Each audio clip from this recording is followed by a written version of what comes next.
Today, early on January 3rd, 2026, the world awoke to reports of explosions in Caracas, the capital of Venezuela, as the United States launched what could only be described as one of the most dramatic and controversial military operations in decades. At the center of it, Venezuelan President Nicolás Maduro. Just after 2 a.m. local time, residents across Caracas reported loud explosions, shockwaves, and low-flying military aircraft.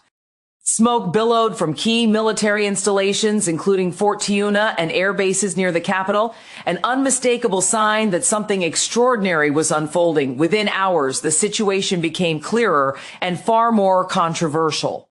That was the bold declaration made by former U.S. President Donald Trump on his social media platform early Saturday morning, claiming that U.S. forces not only struck Venezuela, but managed to seize its leader and remove him from power. The White House, via Trump's posts, described the operation as large-scale and successful, involving elite U.S. forces, possibly Delta Force capturing Maduro and his wife, Cilia Flores, and flying them out of Venezuela.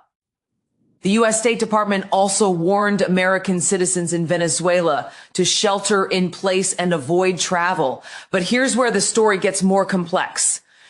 So far, the Venezuelan government has not officially confirmed Maduro's capture. Defense officials condemned U.S. strikes as an act of aggression, called for national resistance, and demanded proof of life for their detained president. To understand how dramatic this moment is, we need to rewind. The United States and Venezuela have been locked in escalating tension for years in the months leading up to this. Since 2025, the Trump administration accused Maduro's regime of running a narco state and ordered repeated U.S. military strikes against alleged drug trafficking operations in the Caribbean and Pacific. These operations, which the U.S. says targeted drug smuggling networks, have already cost over 100 lives. Trump's government also deployed warships, Marines, and aircraft in the region, increased pressure on Venezuelan military facilities, and even seized oil tankers linked to Caracas. Moves that were loudly condemned by Venezuela as imperial aggression. In short, this isn't an isolated military skirmish. It's the culmination of months of diplomatic breakdowns, proxy conflict, and military friction between two countries with deep geopolitical interests. From Caracas, Maduro's government has denied that he's been captured, calling any U.S. action a criminal aggression and a violation of international law. Officials have immediate proof that Maduro is alive, and the defense ministry has called for citizens to mobilize against foreign forces. Maduro himself, in prior statements, had repeatedly denied being a threat to the United States, insisting Venezuela would never target American interests. Meanwhile, he has accused Washington of trying to seize Venezuela's vast oil reserves, the largest in the world, by force. Already, Cuba has condemned the U.S. strikes. Iran decried what it called imperialist interventionism. Colombian President Gustavo Petro has called for a United Nations Security Council meeting. European partners are urging restraint and adherence to international law. Some U.S. lawmakers have raised questions about the legality of the operation, noting that there was no formal congressional authorization for a strike of this scale inside a sovereign nation.